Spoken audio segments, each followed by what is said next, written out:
Welcome.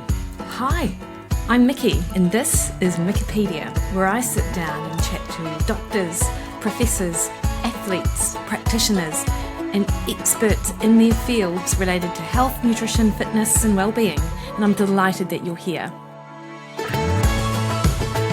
Kia ora everyone, hope you're having a great week, and this week on the podcast I'm stoked to bring to you the conversation that I had with Dr Eimear Dolan from Brazil.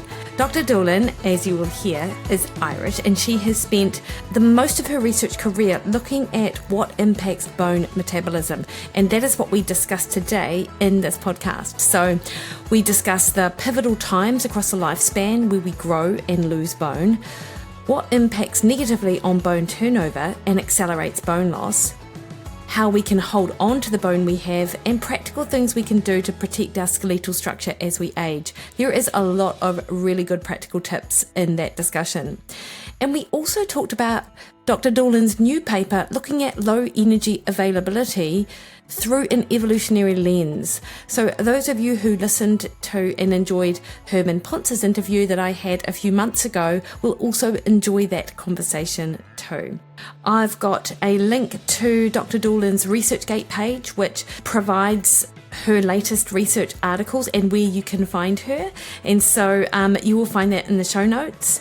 And just before we jump into that conversation, I'd like to remind you that the best way to support the podcast team is to jump on over and subscribe on your favourite podcast platform and leave us a 5-star review if you can, because that just increases the awareness of Mikkipedia and gets conversations like these out to more people. If you wanted to go that little step further, you can head on over to my website, Williden.com, where in addition to real food nutrition plans, fat loss plans, I also have recipe portal access where for $12 a month you can sign up, get all my latest recipes, a weekly email from me. You get to become part of my real food community where we do Q&A forums, and you get the opportunity to pick my brain. So on anything nutrition and health related. So that would be going the extra mile. All right, team, I hope you really enjoy the conversation that I have with Dr. Eimear Doolan.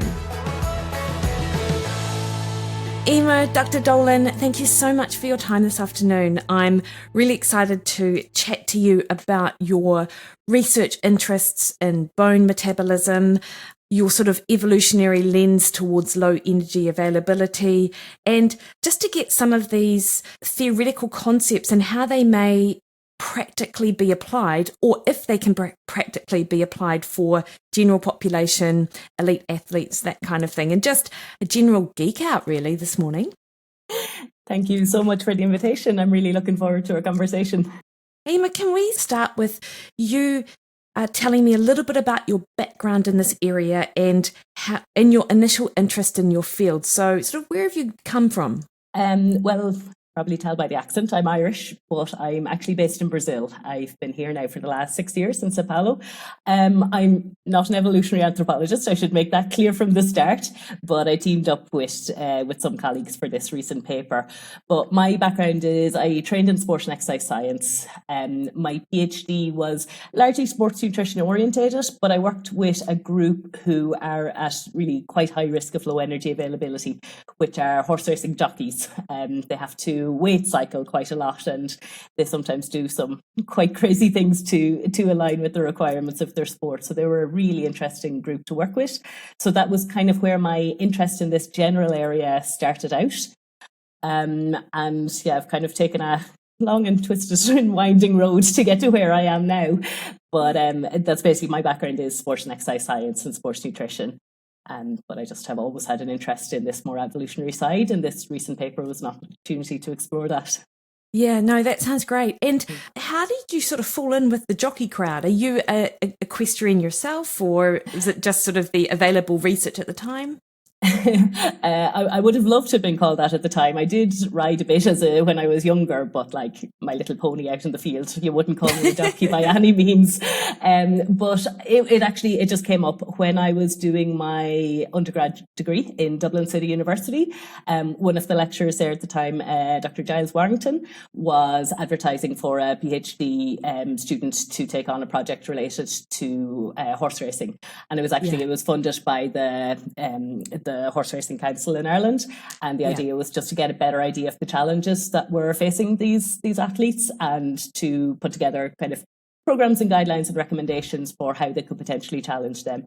So that was how I came into it. It was just an opportunity that arose. It's still ongoing. I was actually home in Ireland there last week, and I actually examined a PhD on a very similar topic.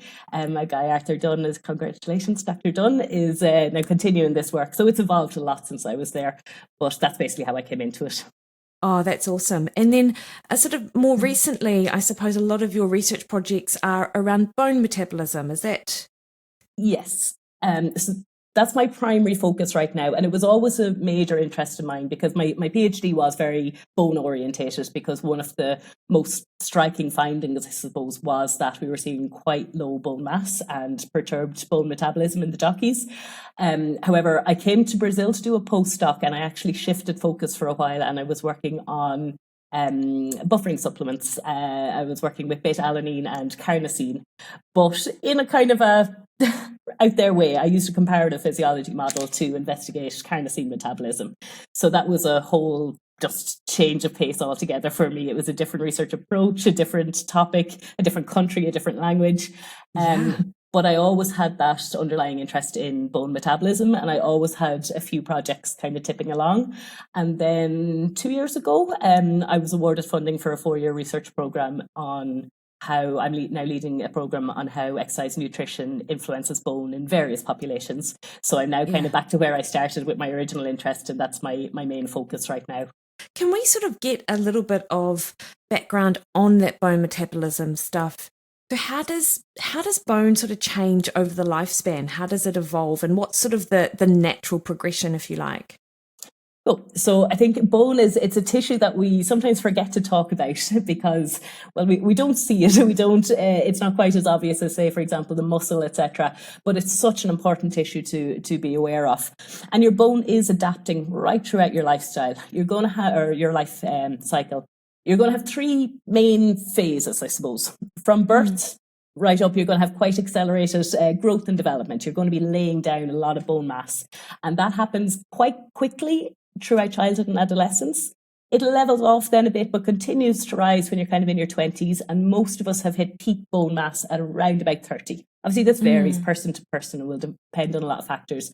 But in that first kind of 30 years, mainly the first 20, you're really going to be laying down your bone. So what you have then is kind of what you have. It's very hard to go higher than that after. Then you reach a more stable phase. So for the next approximately 20, 30 years of your life, your bone is essentially should stay relatively stable. And then we all hit a phase towards later life where your bone starts to decline. This will happen. It happens for both men and women, but for women, it is a bit of a sharper decline, and it happens around about menopause, when levels of various hormones are dropping. It can cause quite a sharp decline. So really, if you want to look after your bone health, the first thing you need to do is to make sure in those early years that you're hitting as high a peak as possible. And then you want your lifestyle practices to basically hold on to that for as long as you can, to put off that decline, and also to minimize that decline, hoping that we can reach the end of our lives with still a reasonable amount there. Yeah. And Emma, your research in and around bone metabolism, and that, when people lose bone due to nutrition influence or exercise influence, like, can that be recouped if you lose it? That's a great question.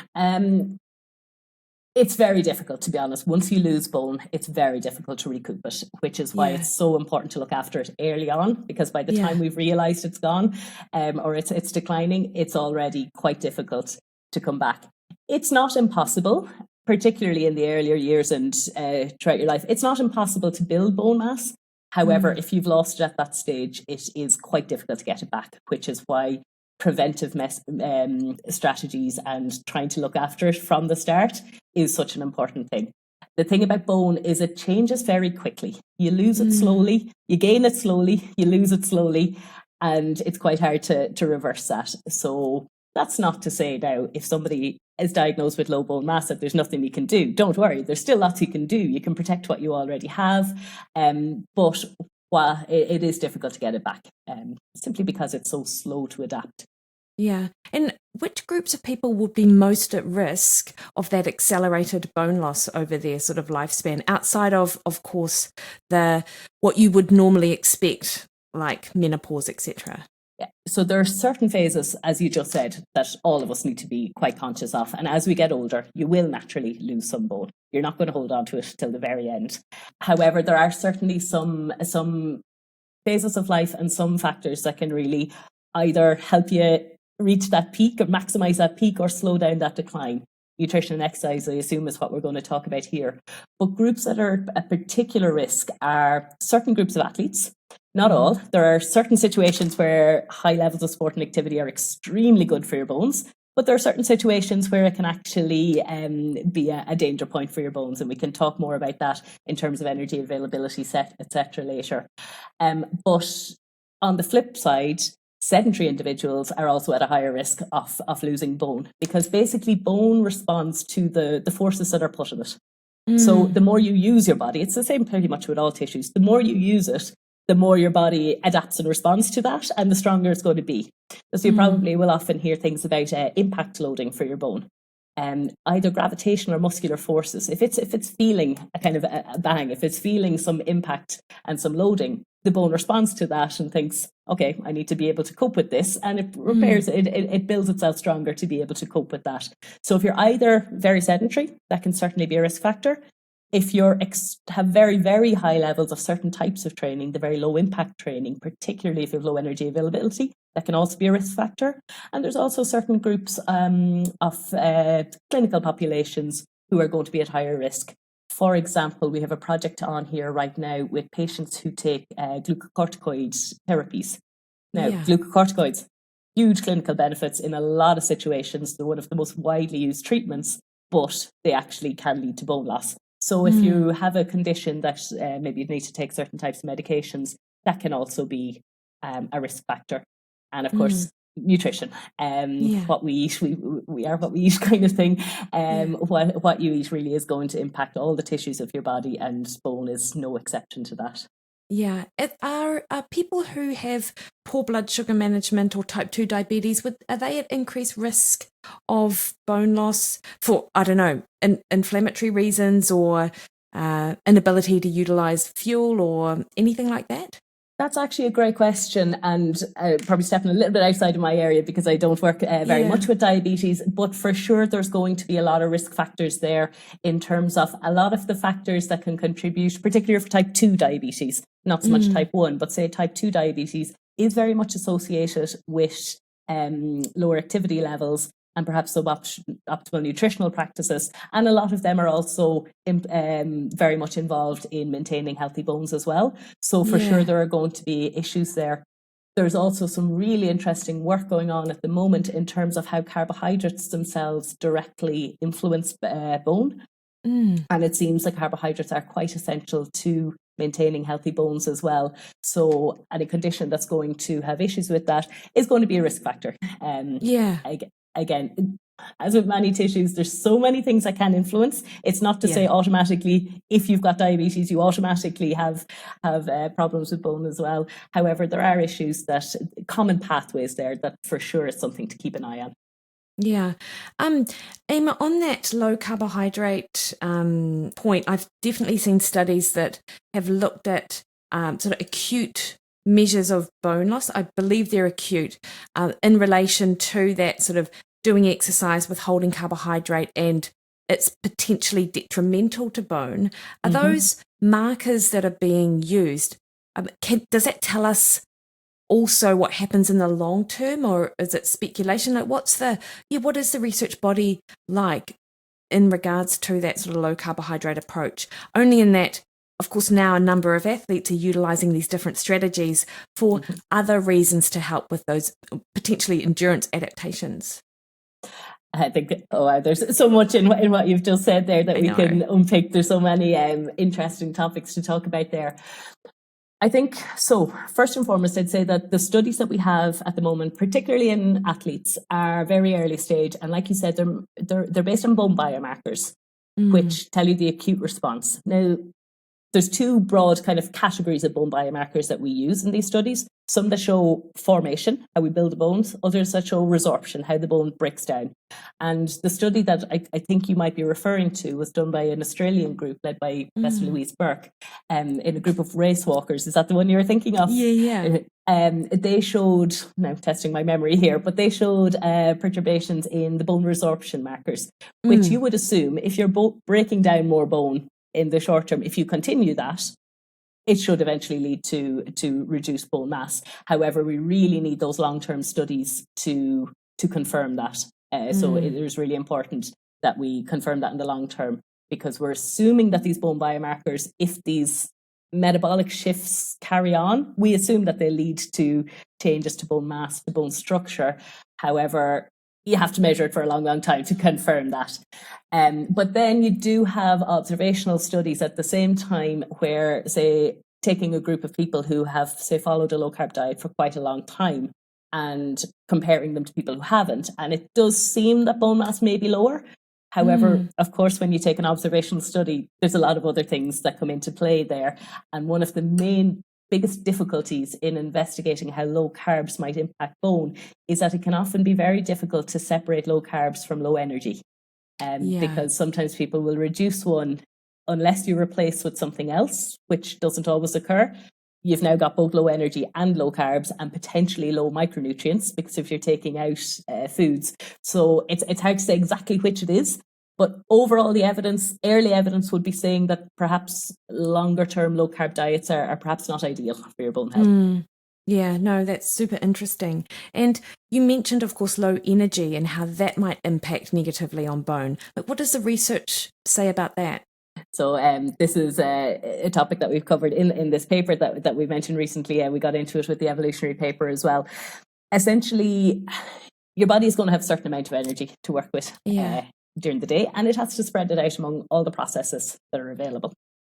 If you're consuming less than your body needs and not leaving enough for all those processes, essentially the body has to have a strategy to allocate your energy in the way that makes more sense. It's going to make most sense for the body at that moment. And unfortunately, it seems that bone doesn't always make the cut there, that bone is one of the systems that can be sacrificed when energy availability is low. So really, a major risk factor for low bone mass is not eating enough to fuel your body. Yeah.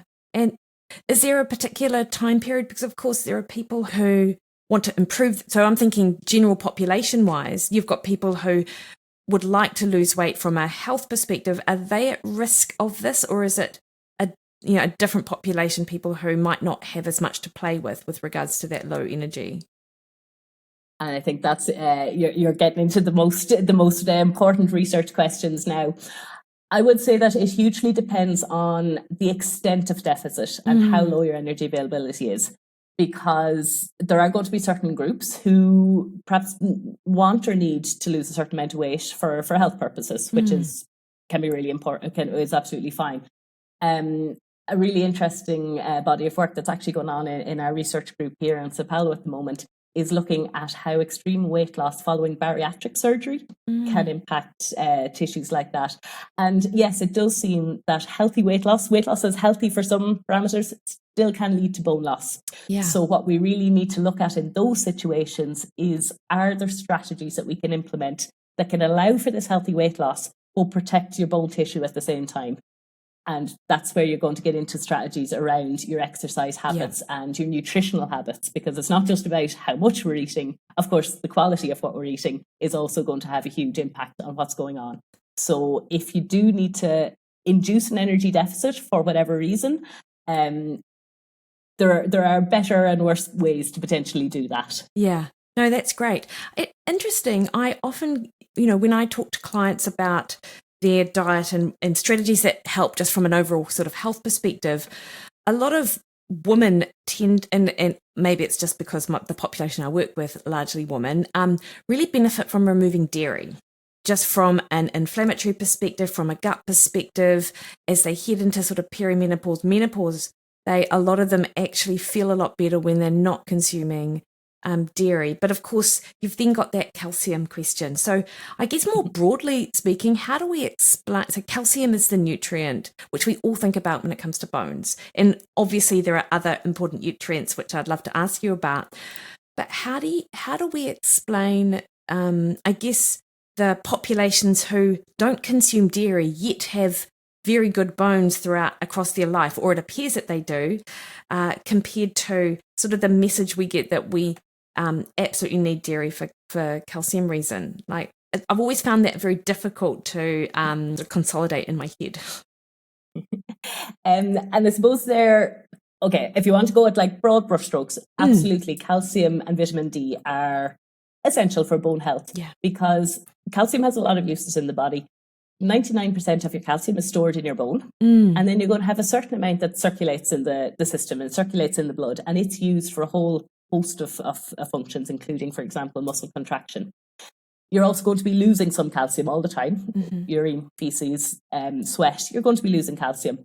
So if you're not taking in enough to replace what you're losing, the body will draw down from the bone. Essentially, the bone is like a savings account. It's like a reservoir or a bank of calcium. Now, if you're constantly withdrawing and not putting it back, eventually that bone is going to lose mineral, and it's going to weaken the mineral. The calcium within bone keeps it strong. So if there's always an imbalance between the amount you're taking in and the amount you're using or losing, eventually something has to give. Yeah.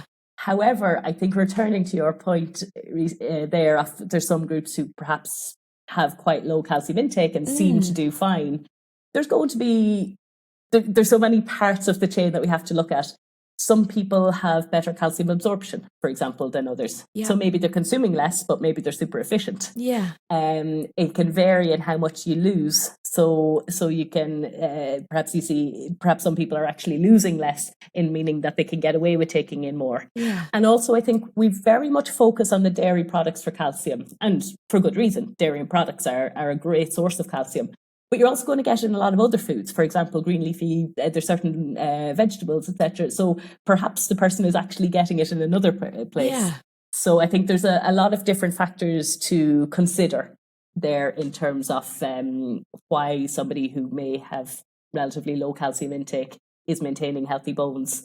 They could be compensating in other places like that, in terms of the absorption, in terms of other sources, etc. Yeah, and I know in terms of other nutrients, from an evolutionary perspective, as I understand it, like people whose ancestors were landlocked, for example, might be better at converting sort of those shorter chain omega-3s to longer chain because they didn't have access to their diet. You mentioned sort of super absorbers. I just sort of rephrased. Is there a genetic basis maybe, or could there be an evolutionary basis to that? Do we know anything about that? For sure, we can't say definitively, because it is so hard to know exactly what it is that our ancestors actually ate. Your recent guest, Professor Herman Ponser, I listened to that talk recently, has a lot of work in this area, and it really is very difficult to know exactly what our ancestors ate. There are certain things that can give indications that have kind of survived, like, I don't know, tools that showed, but we can assume that they probably did have quite varied diets. We basically evolved to eat what we could get our hands on, and like you said there, humans in different parts of the globe probably adapted to different diets. For example, you've got some humans in Alaska that had survived on almost entirely fish, and you've got others who more landlocked who perhaps had a completely different. And that's something that I just find so fascinating, is how we've evolved to be so flexible and adaptable in what we eat. And I think that's something we so have to keep in mind when it comes down to, like, sometimes it feels like there's like diet wars of we should eat this or we should eat that. But our bodies are so incredibly complex and smart. We're actually capable of not only surviving but thriving on a really wide range of diets. Yeah. And I think we should keep that in mind too when we consider what we absolutely should or absolutely shouldn't. There is no absolutes.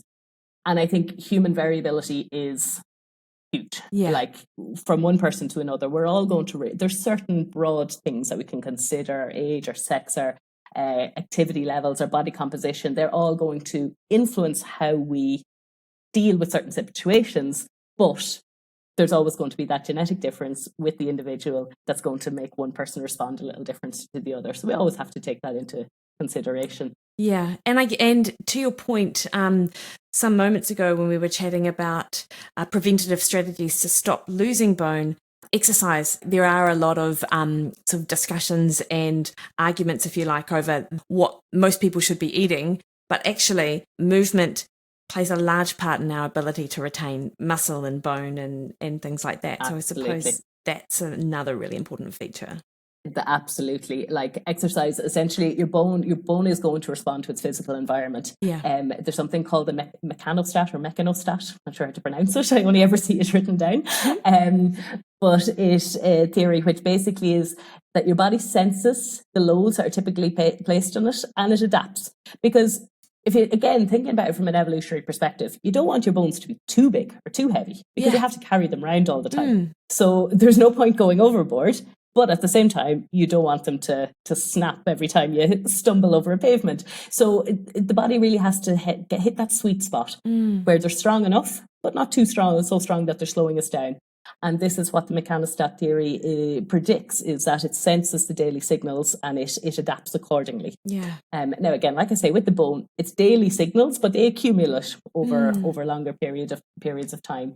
So really, assuming that you're not completely deficient in any nutrients, assuming that your diet is all right, the physical environment, the exercise and the movement that you do is going to be probably the primary indicator or primary determinant of your bones. Yeah. Well, the primary modifiable one, like you said. Genetics always comes in. Well, we can't do anything about that. So let's focus on the ones that we can actually do something about. And really, if you want to look after your bones, keep moving as much as possible.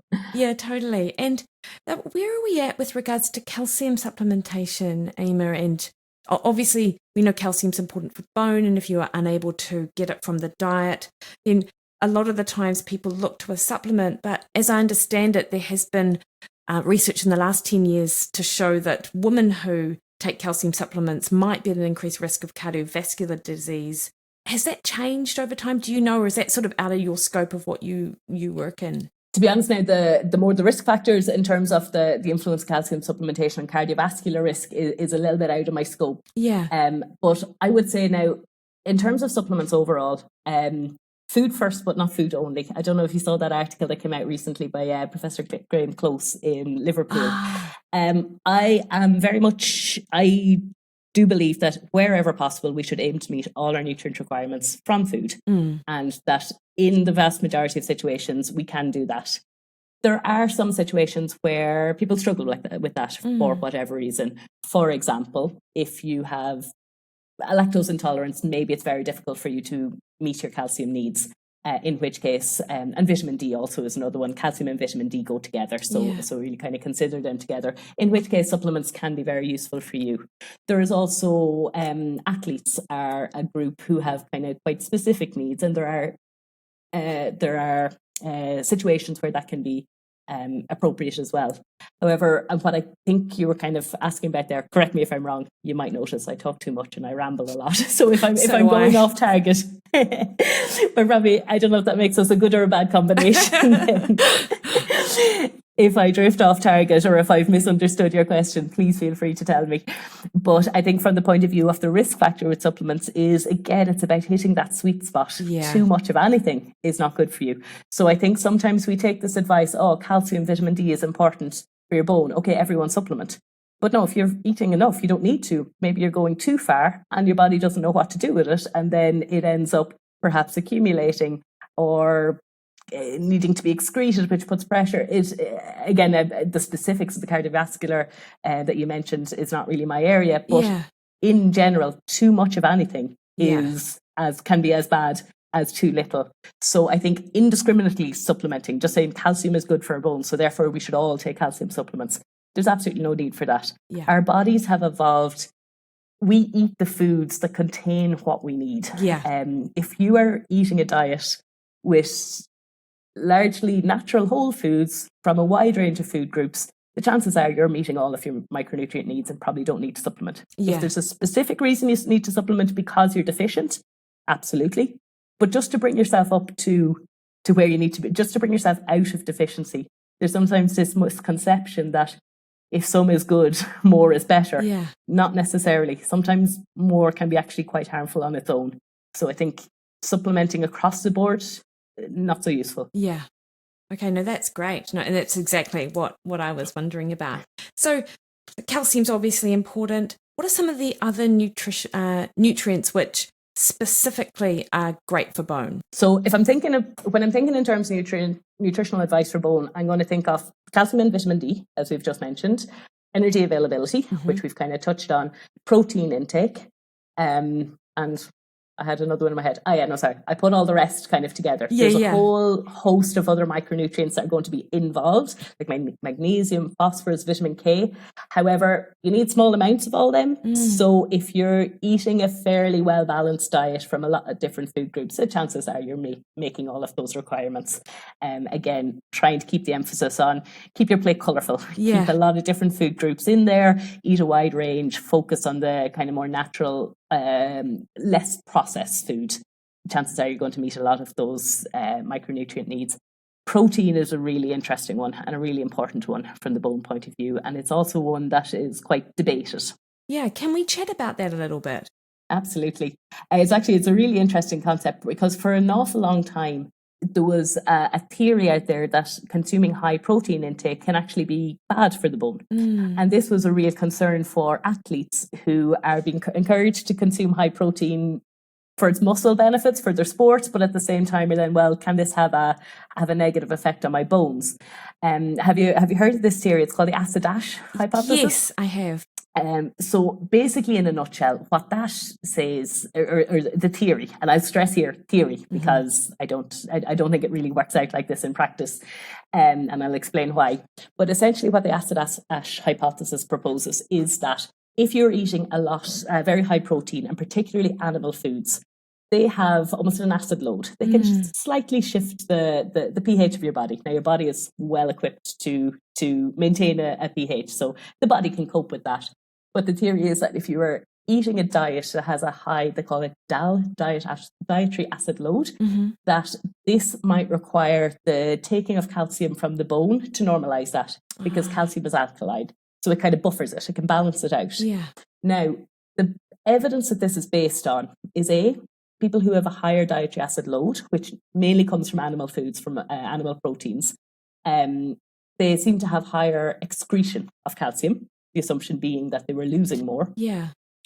And also, some quite large-scale observational studies show that people with a higher dietary acid load had tended to have lower bone mass. Now, there's two that we can tackle both of those issues. The first one is that there was definitely some definite studies showing higher calcium excretion and higher protein. However, there's also evidence to indicate that higher protein also increases calcium absorption. So it might be that you're not just losing more, you're actually taking in more, and it's not necessarily coming from the bone at all. Yeah. So they seem to kind of balance each other out.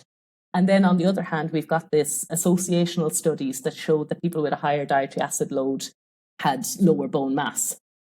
But if you have a higher dietary acid load, that means you're not taking in a lot of what are called alkaline foods, which are fruits and vegetables. I don't really, the whole thing of the acidity of a diet doesn't really stand up to scrutiny. However, if you're taking in lower amounts of fruits and vegetables, you're also taking in lower amounts of a whole host of micronutrients. Yeah. So there's lots of other reasons why this might potentially not be the protein itself, might be other factors that are influencing.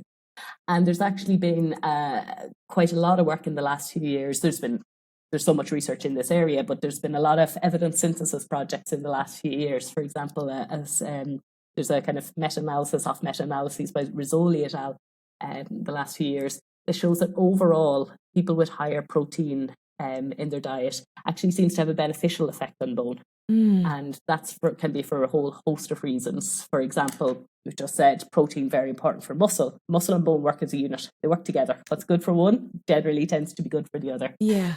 So really protecting protein intake can be is an important thing for your bone. And within the levels that, say, athletes typically take, there's no evidence of any negative effect on bone. Yeah, no, that's super interesting. And, when I talk to people about protein, anyone who listens to my to the podcast will know this. I'm a big fan. So many of the sort of general population think they're taking on board quite a bit of protein, but when you actually sort of calculate it across the day, it's actually quite small. And in part because the amounts of protein that they think they're taking in are large compared to, say, the recommended dietary intake of 0.8 grams per kg body weight. So their actual reference point for protein is quite a lot lower than those athletic intakes that we sort of think about. So it's surprising to me actually how low people's protein continues to be, even sort of in light of much more emerging sort of awareness of the importance of it. Yeah, and I think I listened to your podcast with Stuart Phillips recently, and I really do agree that kind of recommended intake, it's on the low side, particularly for groups who are either at risk of muscle loss, for example, older adults, or for sure athletes who are turning over that much more. And I think, sometimes we think we're taking in a lot more than we actually are, but as you say, when you actually look at it, it's not always as we think it is. And I think that's protein really is so essential for so many processes that it's so important to get it, whether it's through plant or animal sources, whatever your preference, that's absolutely fine. You can meet your protein needs, whatever your dietary pattern, but it really is something to always be very conscious of for your bone, but also for so many other factors. Yeah, for sure. Now, how do collagen peptides come into play with regards to bone health, if they do at all? So, they're much more of a popular supplement that people are taking these days. And as I know that there has been sort of some preclinical work done looking at mechanistically how taking additional collagen peptides might help the repair of tendons or potentially healing of fractures or I wonder if that's right actually now I'm sitting here talking about it. But anyway, is there any evidence to suggest that we need to take collagen for our bone or actually not? It's an area now that I'd certainly like to investigate more and get more on top of. I believe the research that you're referring to there is what's led by Professor Keith Barr, and he's some fantastic work in that area in terms of the repair elements of collagen. I would say that work is more mechanistic, and in terms of general supplementation, I'm not aware of much research in terms of does it actually, how it translates in terms of the supplements that we have. My understanding of a lot of the collagen supplementation research is that there are some studies that show beneficial aspects for various aspects of health and performance, but most of them are compared to nothing as opposed to compared to a whole protein, for example, whey protein, and in general taking something more isolated when it's already included in some of the broader protein supplements is not necessarily going to give you any additional benefits. So I think that in general you're probably better off, again, I would always say, if possible, whole food sources. You're going to get all of those elements in there in your whole food sources. And if you struggle to meet your requirements, then something like a whey protein supplement can be very useful, particularly for athletes where if you're like just getting enough time in the day to meet your nutrient requirements, especially when they're higher, when you're training so much, supplements can be really useful. However, again, I would go try it with the whole foods first, try it with your whey protein, and then potentially consider putting the collagen peptides maybe lower down your list of priorities. But I should probably stress collagen peptides are not my specific area of interest, and certainly the work by Professor Barr I'm not very up to date with all, but there's some fascinating mechanistic work there in terms of tendon properties, etc. So there is a lot to be done there and a lot to find out. Yeah, no, that's awesome. Emma, what about omega-3s? Is there anything is there much research there on the impact of omega-3 intake in bone that you're aware of or have done? And I'm just wondering whether I came across something that showed that sort of outside of the usual supplements that we would consider with bone or usual nutrients, that there were some properties of omega-3s that helped with maybe bone building or less bone sort of breakdown.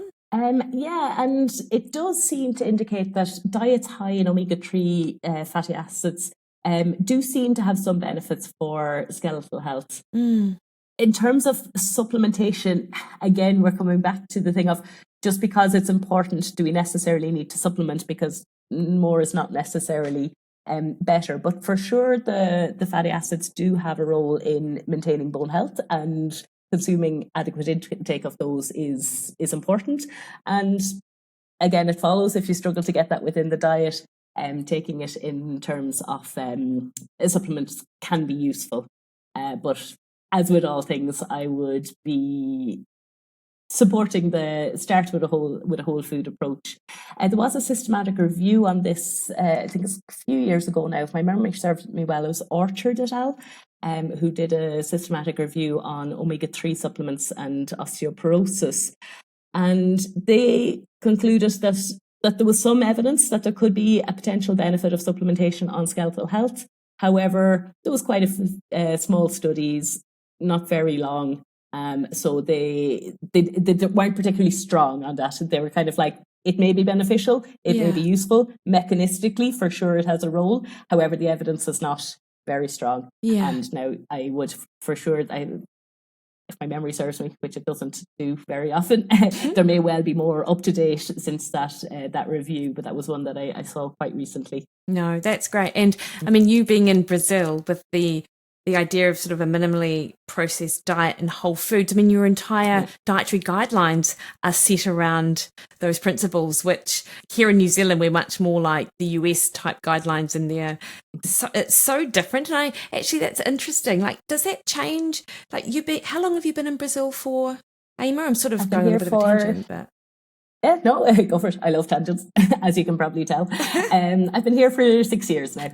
That's right. I remember you said that at the start of the call. Like, do you notice a change or do you notice the dietary guidelines reflected in food choices that people make?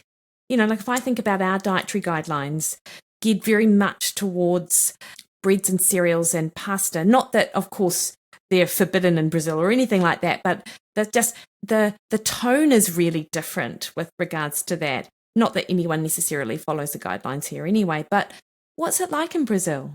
Yeah, I would definitely say, like, food-wise, now I'm in Sao Paulo and you can find whatever you want. The food scene is great here, so you really can follow the diet you want. But I would say the general dietary patterns, like before I was here, I lived in Scotland, and my lunch a lot of the time was like a packaged sandwich or something, more often than not at the desk. Yeah. Here, I would definitely say we do eat much more real foods. For example, rice and beans is kind of the staple.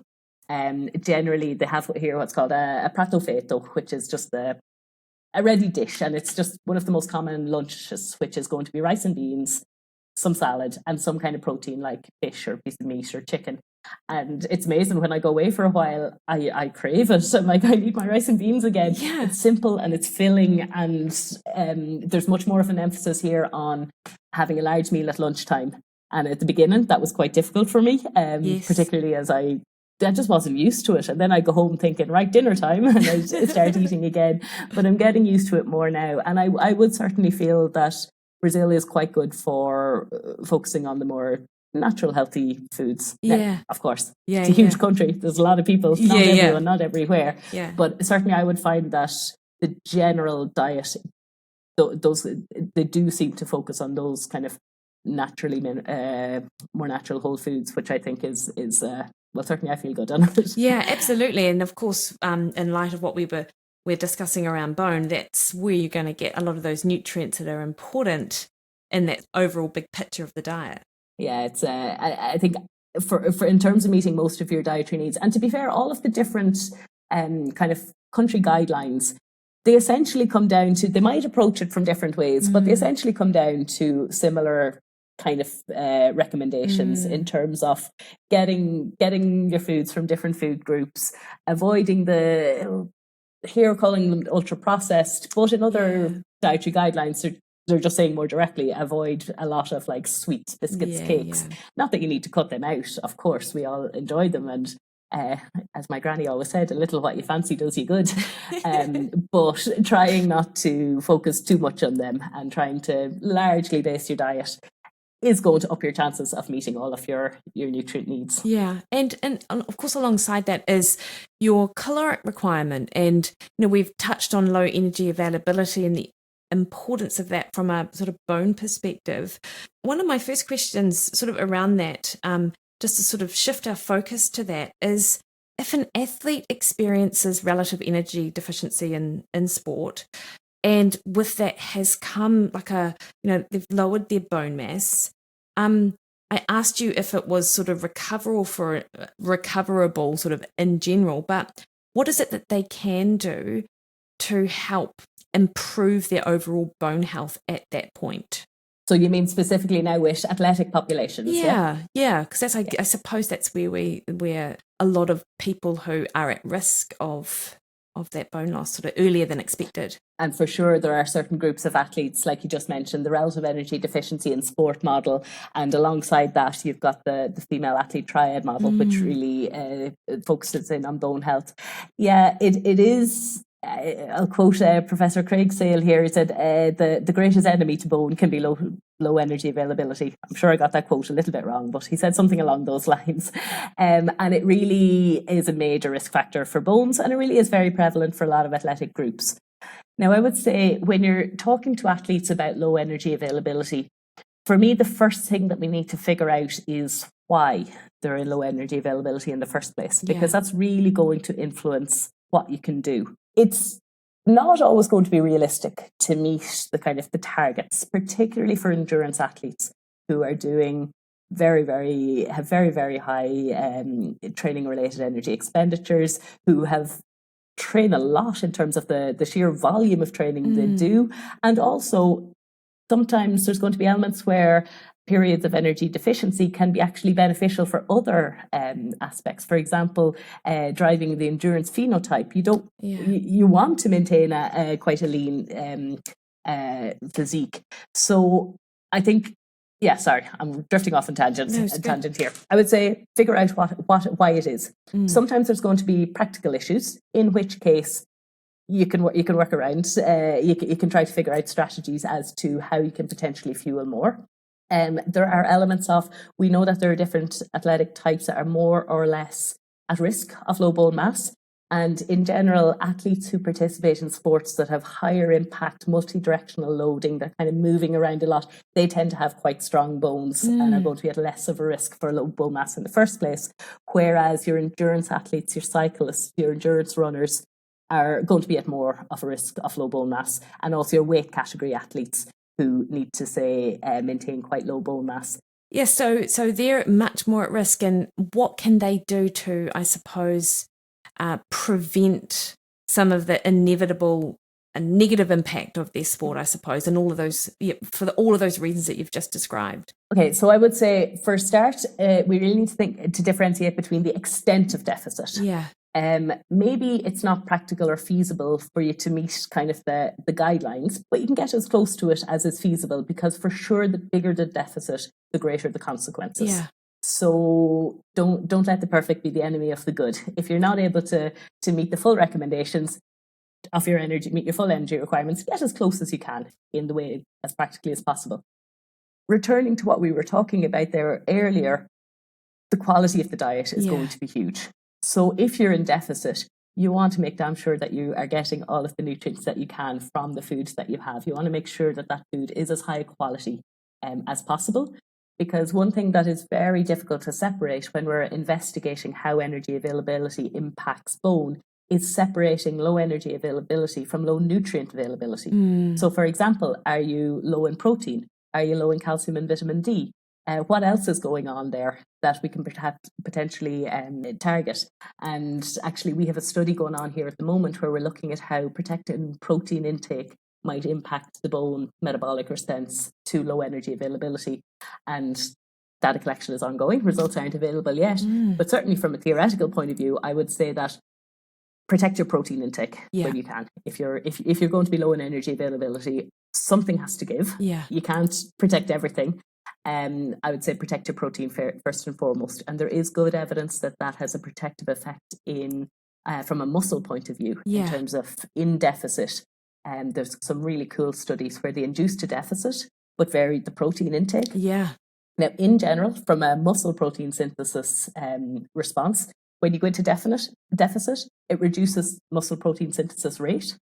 But when you vary the protein amount, those on the same deficit but a higher protein intake, it doesn't counteract it, but it reduces that reduction. It attenuates the reduction. So it protects to an extent. So for sure, keeping the lean proteins in your diet is important. Keeping a wide range of fruit and veg to try to make sure that you're meeting your micronutrient requirements is going to be important. This is all going to help, even if you're not actually getting up to the full requirements. Is timing important, Eimear?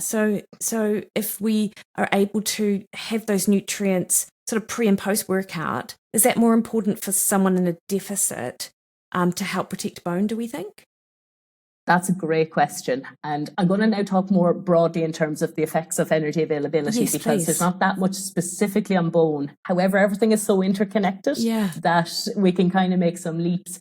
There was actually a great study, I'm going to probably murder the pronunciation of this name, Farhenzolt et al., a few years ago, that looked at within-day deficits. So essentially, they were looking at people they had the similar levels of deficit, the similar restrictions, and I hope I got the name of the study right here. I can Google. But anyway, the study was similar levels of deficit, but some people were, say, consuming it all earlier in the day or later in the day, whereas other people were spreading it out more throughout the day. And those that were avoiding those large within-day deficits actually had better outcomes than those that were spending most of the day essentially fasting. So I think frequent meal consumption can be quite useful, because it just means that you're continuously getting calories to the body there. You're continuously getting nutrients. So I think frequency of consumption can be very important. And from a practical point of view, I would say that's very important for athletes, particularly coming back, as we said, to those athletes that are maybe at highest risk, who may be the endurance athletes. I've recently started cycling. I'm by no means a cyclist, but I've recently started it. And you get up in the morning, you go out, you're gone for 3-4 hours by the time you actually drive to the spot, get your bike out. It just doesn't leave much time in the day. And then, of course, you're going to have higher level athletes who are maybe doing that for either longer or twice a day. If you're trying to keep all of your food for your set meals, it's really hard to eat that amount in that time period. So if you're continuously grazing and snacking, it means that you're increasing the availability right throughout the day. So I would say that's definitely a practical strategy that can help. That can help to maybe not. It's not maybe going to block the negative effects of potential deficit, but potentially minimize them. Yeah, no, that's great. And, your most recent paper investigated that low energy availability, thinking about it from that sort of life history theory, and it's such an interesting sort of concept. So can you sort of broadly, we're shifting gears again, just to finish up, can we talk about sort of the core tenets of it and the trade-offs that are actually made potentially for elite performance? I must say, I really loved working on that paper. The idea for it came about, as with all good ideas, I was having a beer with a mate. Yes. And we were, Megan Shirley, who's the lead author on that, and we were discussing our research areas. And initially, it seemed like our research areas had nothing to do with each other. And then as we started talking more and more, we started seeing the similarities. Essentially, with life history theory, this started out looking at the pace of different species' lifespans and how that affected important events. Like, for example, if a species who has a very short lifespan would reproduce earlier, reach maturity earlier than a species who lives for longer, everything is kind of more spread out. And one of the core tenets of life history theory is that energy is finite. Yeah. And if it's used for one process, it can't be used for another, which means that the body needs to allocate it out in the way that makes most sense for the body. When you go into deficit, it means it places a challenge on the body. It heightens those, they call them the trade-offs that must be made. So if you send it in one place, you can't send it somewhere else. But then if you reduce the overall amount, maybe you don't have enough to send it anywhere. And the analogy that's often used is like money, what you earn versus what you spend. If you cut your income or increase your expenditure, economies have to be made, trade-offs have to be made. And that's the way the body works as well in terms of how it deals with the energy that you consume each day and the energy that you burn each day. So the core tenets of life history theory is really about those energetic trade-offs, about how the body allocates energy among different systems, and the kind of internal competition that might arise between systems, because if you fuel one with finite energy, you can't give it to another. Yeah. In your paper, you sort of talk about some of those trade-offs for elite performance, like reproduction or somatic maintenance, growth and immunity. So do we know anything about, obviously this is where the practical sort of understanding of REDS comes into it as well, right? Because when there is that energy deficiency, we see that the detrimental effects of that with regards to what the athlete experiences on a day-to-day basis, but also over time with regards to hormonal disruptions and a suppressed immune system and things like that. So does the life history theory, I suppose, does that sort of help us understand the trade-offs that are made for elite performance better? Yeah, I think that's why I really enjoyed working on this, because like I stressed, I'm not an evolutionary anthropologist, but other people on the team, I learned so much from them. This theory allowed me to visualize things that I was reading, or allowed me to contextualize things that I was reading and data that I was seeing, both from other people and from myself. It kind of provides an umbrella that we can just use to consider this. The whole notion of trade-offs can be applied in so many ways. And to so many situations. And I think the relative energy deficiency in sports, that's one of them. There's all these systems in the body that theoretically can all be impacted when energy availability is low. But the body is going to kind of protect some while which may require sacrificing others. So I think it's so interesting for us to think about now is what's the order? What's going to go first? So what do we need to kind of target? What's going to be protected? Like you just said there, there's going to the issue of timing is going to be so important, and there's so much we need to better understand there, because the body is actually very well equipped at dealing with short-term deficits. We've evolved that. It's a notion called phenotypic plasticity, which is our ability to rapidly adapt to what's going on in that moment. So if you've got a short period of low energy availability, your body's actually pretty good at dealing with that and can cope with it. Like you said, though, when that goes into the long term and you've got kind of chronic hormonal suppression, etc., that can have more long-term consequences. So we really need to think about that in terms of there are certainly periods of time where low energy availability might actually be quite useful within a periodized training program, and the body might cope quite well with that. However, if you're chronically suppressed, or if you're chronically running on low fuel, then there can be more chronic consequences. So I think that's something interesting to consider. I suppose for me, this article is a quote by Theodoro Dobzhansky. Again, I'm terrible at pronouncing these names, but nothing makes sense in biology except in the light of evolution. And that for me is such an interesting thing to look at. We're all aware of that. We're aware that evolutionary kind of created who we are. However, certainly in my day-to-day practice, until I got into this area of research, I wasn't really applying or thinking about it day-to-day. But I think we really need to think about why the body is responding in the way it is. The body is doing its best to cope and survive in the circumstances that are there. And if we really think about why it is, we can try to think of strategies that work with the body and not against it, with our nature.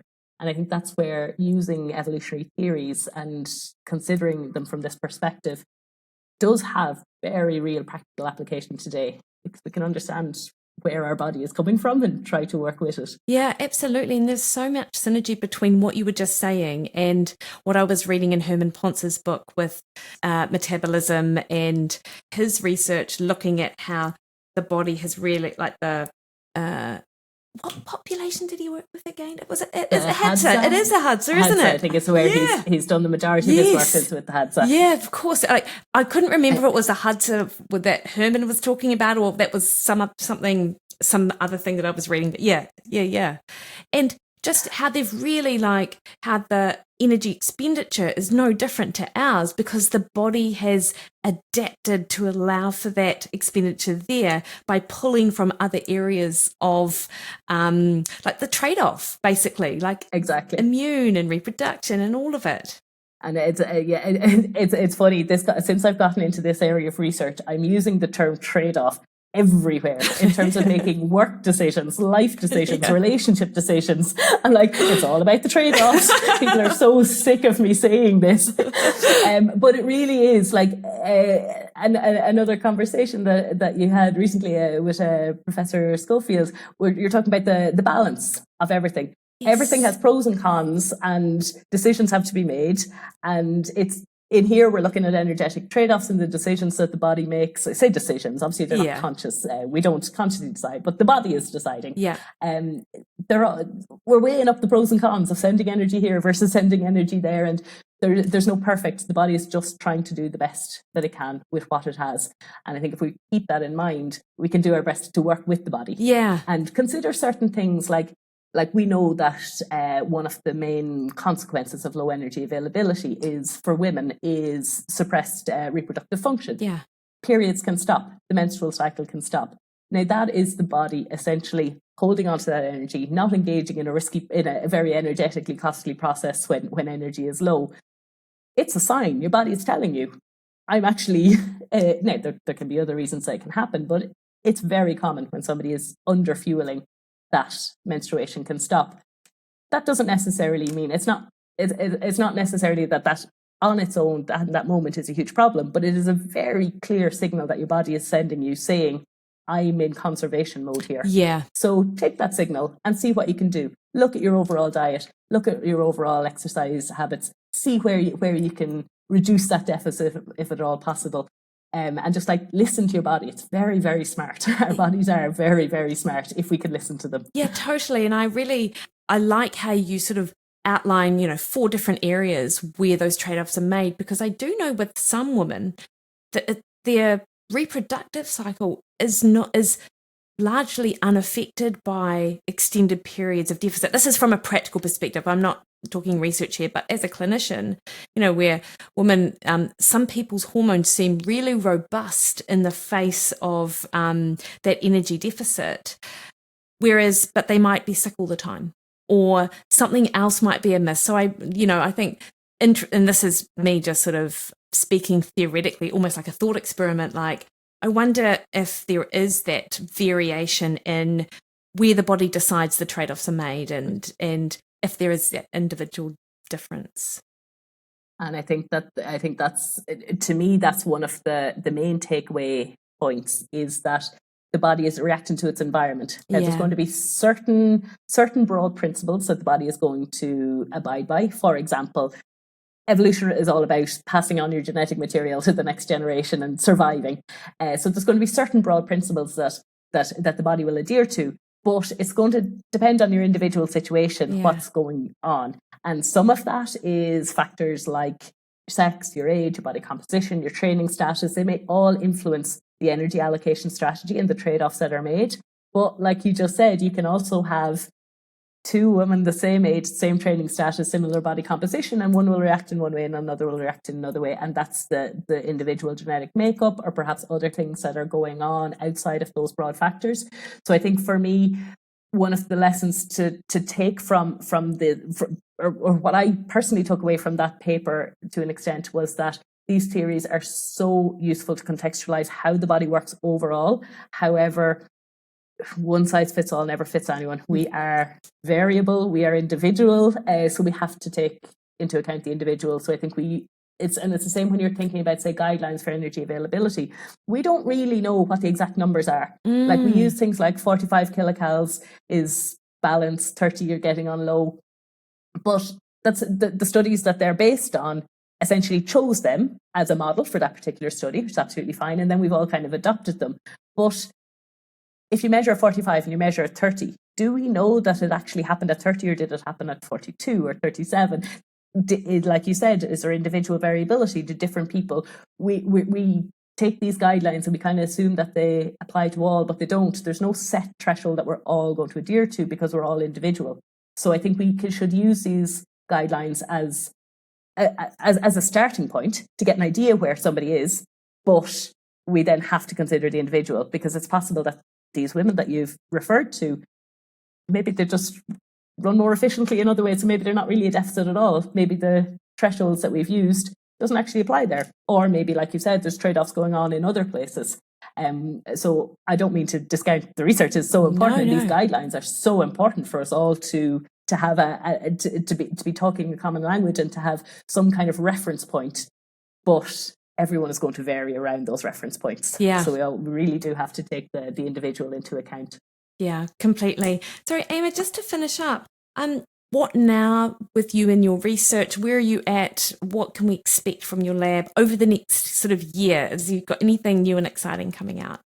I'm really keen to, as I say, this whole area of evolution, considering evolutionary theories in the light of exercise science. That's something I'd really like to push forward with. Mm-hmm. And so I'm hoping I've got a couple of ideas for projects there. As I say, my main focus right now is on bone metabolism and how exercise and nutrition are going to influence that. And within that, energy availability is one of my main areas. So that's really what I hope I'm going to be talking about as much as possible in the next while. I've also got I'm collaborating on a few really exciting projects around female physiology and how female hormones may influence response to training, how fluctuations can influence performance. So it's a really topical area of research at the moment. So they're kind of the areas I'm focusing on. So I hope I'll have something to say on them in the future. That is awesome, and absolutely that female physiology and understanding better the research and actually refining the research before it begins so we're able to make better decisions.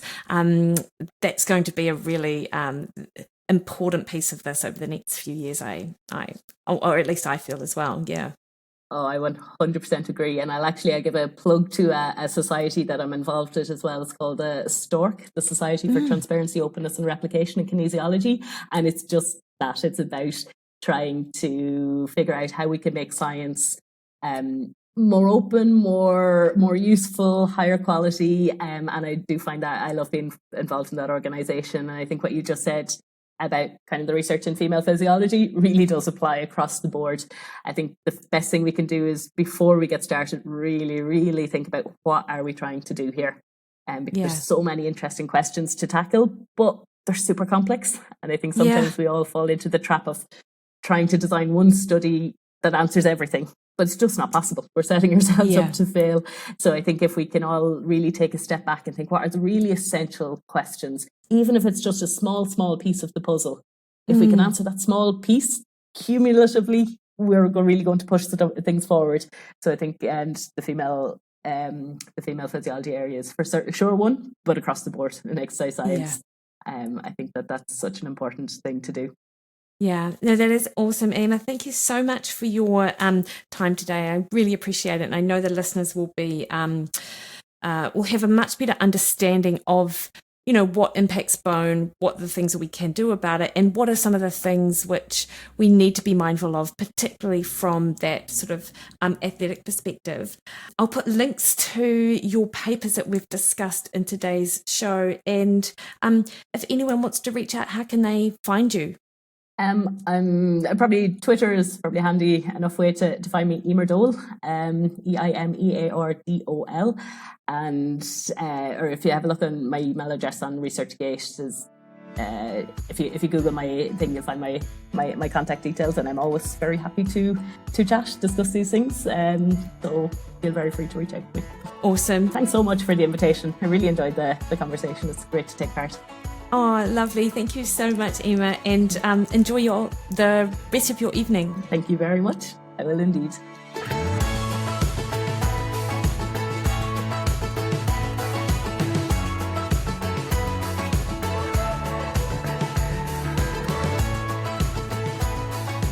All right, guys, hope you really enjoyed that. I really enjoyed chatting to her. She was such a wealth of information, and basically chatting to her was like sitting down with a mate, which I love. On that, next week on the podcast, I literally did just that. Sit down and chat to Dr. Eric Helms and Dr. Cliff Harvey about a range of different health topics as requested by you listeners. So hopefully you will enjoy the conversation I have, which we will be bringing to you next week. Until then, though, you can catch me over on Facebook at Mikki Williden Nutrition, over on Twitter and Instagram at Mikki Williden, or over on my website, mikkiwilliden.com, where in addition to a number of programs you can sign up to, you can book a one-on-one consultation with me. And just before I head off, I want to let you know that I am doing a live webinar Tuesday the 19th of April in and around fat loss, fasting and protein. So all the things which you know I love talking about. We will pop a link to a registration page in the show notes for today, but also keep an eye out on social media because you can also find the link through there. It's completely free. It'll kick off at 7 p.m. It's in a couple of weeks, and it's in the lead up to the autumn edition for Monday's Matter. All right, guys, you have a great week and catch you next week.